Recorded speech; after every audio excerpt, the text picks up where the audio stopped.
अस्सलाम वालेकुम जैन सभी को। जैसा कि आप लोग सब जानते हैं, हमारा देश आज हर तरीके से देखा जाए तो राजनीति ले लो या फिर सांप्रदायिक ले लो, हर फील्ड में ले लो, हर चीज़ को वो धर्म के नाम से जोड़ने पे तुले हुए रहते हैं। लोग बाग धर्म को तो सिर्फ एक तरीके का जरिया बना लिया। धर्म को सिर्फ और सिर्फ लोगों ने ठेकेदार जो बोलते हैं ना, धर्म का ठेकेदार, या फिर एक तरीके से कट्टरपंथी, या फिर बहुत से ऐसे लोग जो धर्म को ही सर्वा मानते रहते हैं। और उन लोगों को धर्म से कोई लेना देना नहीं होता, उनको सिर्फ और मतलब होता है सिर्फ और सिर्फ राजनीति करने से। और राजनीति भी उससे भी देखा जाए तो ऐसा कुछ नहीं है कि वो लोग राजनीति से ही ज़्यादा वो रखते हो। उनको सिर्फ और सिर्फ हिंसा बढ़ाने का और हिंसा को ज़्यादा से ज़्यादा फैलाने का ही ज़्यादा गुरूर रहता है। ऐसे लोग जो होते हैं वो उनको किसी से कोई मतलब नहीं होता, उनको मतलब होता है सिर्फ और सिर्फ अपने आप से। और वो ये नहीं देखते कि अमीर अमीर अमीर है या गरीब गरीब है। उनको जो धर्म के ठेकेदार होते हैं वो ज़्यादातर गरीबों को, और ख़ास करके जो नीचे तबके के लोग होते हैं, मध्यम वर्ग वाले लोग होते हैं, उनको ज़्यादा टारगेट करते हैं। क्योंकि जो फ्रस्ट्रेट रहता है वो ज़्यादातर या तो नीचे तबके का लोग फ्रस्ट्रेट रहता है, या फिर छोटे छोटे वर्ग का ही इंसान बस उस इसमें फ्रस्ट्रेट रहता है, जो जिसकी वजह से ज़्यादातर लोग होते हैं इस चीज़ में परेशान। और इस चीज़ के देखा जाए तो एक तरीके से अगर इन सब चीज़ों का शिकार होते तो ज़्यादातर या तो मध्यम वर्ग होता है या फिर नीचा वर्ग, क्योंकि ये ज़्यादा फ्रस्ट्रेट होते हैं, सरकार से भी फ्रस्ट्रेट रहते हैं और सब तरीके से फ्रस्ट्रेट रहते हैं। खास करके हम जैसे लोग जो अगर कोई हमारे तीली भी लगा देंगे ना धर्म के नाम की, तो बहुत से लोग ऐसे रहते हैं जो ऐसे ही ऐसे फूट, जैसे बम की तरह जैसे लड़ी होते हैं ना, उस तरीके से फूट जाते हैं। कितनी गलत बात है ना। लोग बाग धर्म को सिर्फ और सिर्फ यूँ ही समझते। ये वही लोग होते हैं जो धर्म के नाम से यूँ सोचते कि जैसे कि धर्म नहीं हो गया उनका बहुत बड़ा वो हो गया कि गुब्बार आके उनके ऊपर दे मारा किसी ने तो वो फट जाएगा। तो इस तरीके से फटेगा कि कुछ रहेगा ही नहीं। जो ये लोग बाग राजनीति के करते रहते हैं ना, और लोगों को ज़्यादा ही लगी रहती है कि धर्म धर्म धर्म धर्म। वो धर्म के बारे में समझते क्या है? धर्म को उन्होंने समझ क्या रखा है? धर्म ऐसे बन जाता है क्या? जब देश आज़ाद हुआ था, जब देश बना था हमारा, तो उस टाइम पे हिंदू था, मुस्लिम था, सिख था, ईसाई था, इन सभी ने बराबर अपनी हिस्सेदारी दी थी हमारे देश को आज़ाद करवाने में। तो सिर्फ और सिर्फ अभी जो मुद्दा रह गया है हमारे देश में वो हिंदू मुस्लिम का ही क्यों रह गया? क्या हमारे देश में सिर्फ और सिर्फ रहने वाले हिंदू मुस्लिम ही हैं, सिख और ईसाई नहीं है?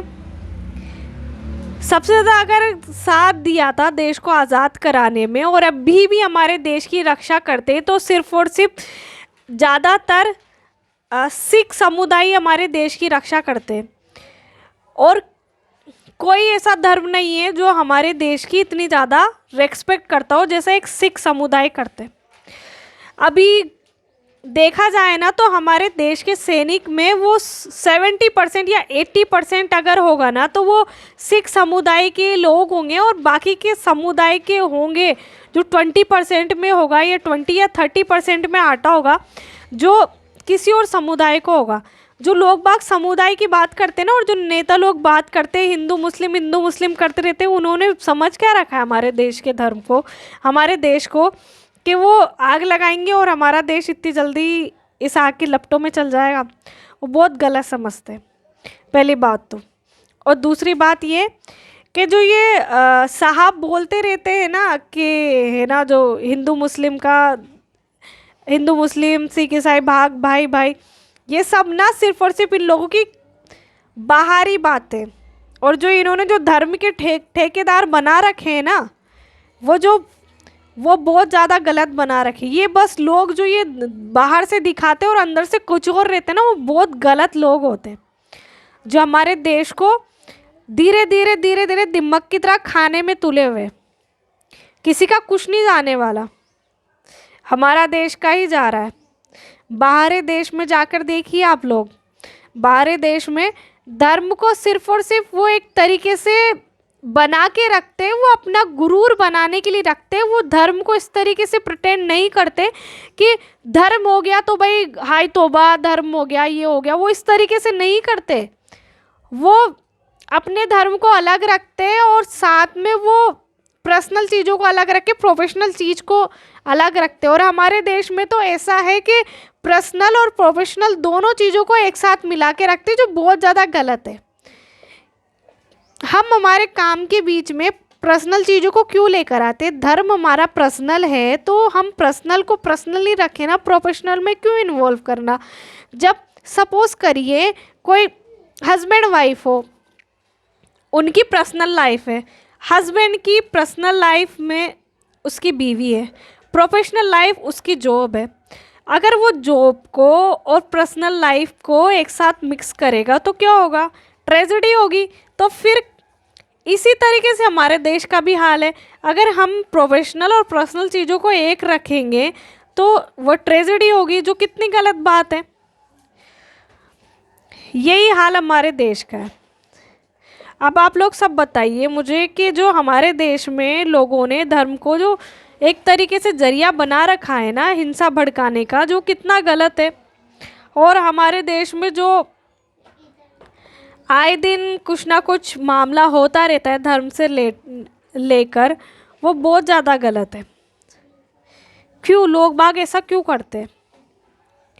वो क्यों नहीं सोचते कि जो हमारे देश का ये माहौल हो रखा है वो उससे किसी का कुछ लेना देना नहीं है। बस लेना देना है तो सिर्फ और सिर्फ ये है कि वो अपने मतलब से बस वो एक तरीके से अपना मतलब सिद्ध करना चाहते हैं और कुछ भी नहीं है।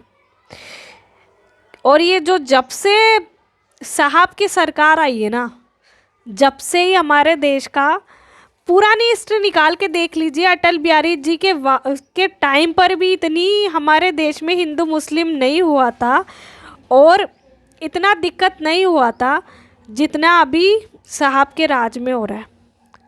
और साथ में जब कोई किसी चीज़ पे ध्यान नहीं देता, सिर्फ और सिर्फ ये लोग बस ध्यान देते तो सिर्फ किसी चीज़ के मुद्दे से अगर भटकाना हो ना किसी को, तो किसी चीज़ के मुद्दे से अगर भटकाना हो ना किसी को, तो फिर उसको हिंदू मुस्लिम का मुद्दा दे दो, जिसकी वजह से सारी चीज़ों से भटक जाएंगे हमारे देश। उनको हमारे देश के नेताओं के ना तो गरीबी से मतलब है, ना भूखमरी से मतलब है, ना ही बढ़ती जनसंख्या से मतलब है, ना ही बेरोजगारी से मतलब है, ना ही भ्रष्टाचारी से मतलब है। हमारे देश में आए दिन इतने कानून में दिक्कत हो रही है, उससे कोई मतलब नहीं है। ना ही हमारे देश में इतने बाल अपराध बढ़ रहे हैं, साथ में इतना औरतों के ऊपर अत्याचार किया जा रहा है और साथ में औरतों के साथ नाइंसाफ़ी हो रही है। हर तरफ के तबके के बंदे के साथ नाइंसाफ़ी हो रही है और साथ में इतना बलात्कार बढ़ता जा रहा है, उससे कोई मतलब नहीं है। मतलब है तो सिर्फ और सिर्फ हिंदू मुस्लिम के मुद्दे से, जो इन लोगों ने एक तरीके से चुनाव जीतने का एक तरीका सा जरिया बना लिया, जो कितनी गलत बात है। हमारा देश इसलिए तो आज़ाद नहीं हुआ था कि अभी इस टाइम पे हमारे देश को आज़ाद हुए कितना टाइम हुआ होगा? ज़्यादा से ज़्यादा 60 ले लो, 70 ले लो, 80 ले लो, इतना तो साल ही हुआ होगा ना हमारे देश को आज़ाद हुए। क्या हम इतना ज़्यादा 80 साल में या फिर 85 साल में इतने ज़्यादा वो हो गए कि हम हमारे देश को ही बड़ा बुला बोल रहे हैं और हमारे देश की जो सभ्यता है, हमारे देश को संविधान है, उसको ललकारे लोग बाग। हमारा देश का जो संविधान था वो 2 साल में बन के वो तैयार हुआ था। हमारे जो अंबेडकर साहब थे वो इस संविधान के वो चेयरपर्सन थे, इसको बनाने में सब लोगों ने अपनी महत्वपूर्ण भूमिका निभाई थी। और हमारे देश का जो संविधान है विश्व का दूसरे नंबर का संविधान आता है, और साथ में जो हमारा संविधान है वो पूरे विश्व में सेकंड नंबर पे है। और इतना ज़्यादा फेमस है, इसको बनाने में कितने लोगों ने कितना संघर्ष किया होगा। और आज के टाइम पे नेता, और आज के टाइम पे साध्वी, और आज के टाइम पे जो साधु संत है, वो लोग हमारे देश के संविधान को ही ललकारने में लगे हुए, और हमारे देश के संविधान को चेंज करने की मांग करने में लगे हुए। उन अनपढ़ गंवार लोगों से मैं कहना चाहती हूँ कि जो आप लोगों ने हमारे देश के संविधान को क्या बच्चों का खेल समझ रखा है कि जो आप लोग कुछ बोलेंगे और हमारे देश का संविधान चेंज हो जाएगा। कितना गलत बात है ना। हमारे देश में लोग बाग इतना ज़्यादा फ्रस्ट्रेट हो चुके हैं कि अगर किसी दिन अगर उन लोगों को मिल गया ना अपनी फ्रस्ट्रेशन निकालने का ज़रिया, तो भाई साहब बख्शने वाले नहीं हमारे देश के लोग। लेकिन कैसे न कैसे करके वो घूट पी के रह रहे हैं। हमारे देश में आए दिन इतनी ज़्यादा हत्याएं बढ़ रही है और इतनी ज़्यादा आत्महत्याएं बढ़ रही है कि लोग बाग इतने फ्रस्ट्रेट हो चुके हैं अपने आप से। यहाँ तक कि स्टूडेंट लेवल देख लो, स्टूडेंट्स के लिए हमारे देश में सब कोई कानून होते हुए भी लोग बाग इतना वो हो चुका है जिसकी कोई हद नहीं हो। आए दिन हमारे देश में कुछ ना कुछ ऐसा होता रहता है। कल ही हमारे कोटा में देख लीजिए, एक 17 साल का लड़का है जो किसी और राज्य का था, लेकिन वो कल जाना परसों उसने सुसाइड कर लिया, सिर्फ और सिर्फ उसका पढ़ाई में मन नहीं था। यार मेरे को एक बात समझ में नहीं आती, जब आप लोगों को समझ में नहीं आ रहा है तो आप अपने पेरेंट्स से खुल के बात करिए ना। वो पेरेंट्स सब सुनते हैं अपनी, यार हर तरीके से मम्मी पापा अपने बच्चों का साथ देते हैं। और मैं सरकार से ये भी अनुरोध करना चाहती हूँ कि वो ज़्यादा से ज़्यादा जो ये बच्चे फ्रस्ट्रेट हो जाते हैं उनकी काउंसलिंग करवाए, और ज़्यादा से ज़्यादा वो काउंसलिंग हाउस खोले हमारे राज्य में, जिसकी वजह से हमारे देश में ये सब कानून व्यवस्था सुधरे और ये जो आत्महत्या के जो केस बढ़ रहे हैं वो भी घटे, और हमारे देश में जो भी दिक्कत परेशानी चल रही है वो सब दिक्कत परेशानी हो। हमारे देश को बस मैं ये चाहती हूँ सारी युवा पीढ़ी से और सभी तरीके की पीढ़ी से कि वो अपने आप को धर्म तक में ही सीमित ना रखे। क्योंकि मानती हूँ धर्म है, धर्म हमारी पहचान होती है, लेकिन धर्म को इतना भी वो मत बनाइए कि धर्म की वजह से कि हमारे देश की इंसानियत ख़त्म हो जाए। अगर आप लोग मेरी बात से सहमत हो तो बताइएगा, और मेरी बात से सहमत हो तो बताइएगा, और अगर मेरी बात सही लगे तो कमेंट सेक्शन में बताइए कैसी लग रही है आप लोगों को मेरी बातें। और अगर मेरे कमेंट्स मेरी अगर बातें आपको सही न लग रही है तो वो भी बताइए, और इंशाल्लाह धीरे धीरे करके इम्प्रूवमेंट करूँगी। और आगे आप सब कुछ अपने देश का और अपने आसपास का ध्यान रखिए, छोटे बड़ों का ध्यान रखिए, और जो देश में जो माहौल बिगड़ रहा है उन सबको सुधारने के लिए हम सब युवा पीढ़ी को आगे आना होगा, हर तरीके की पीढ़ी को आगे आना होगा, जिससे हमारे देश का माहौल सही हो।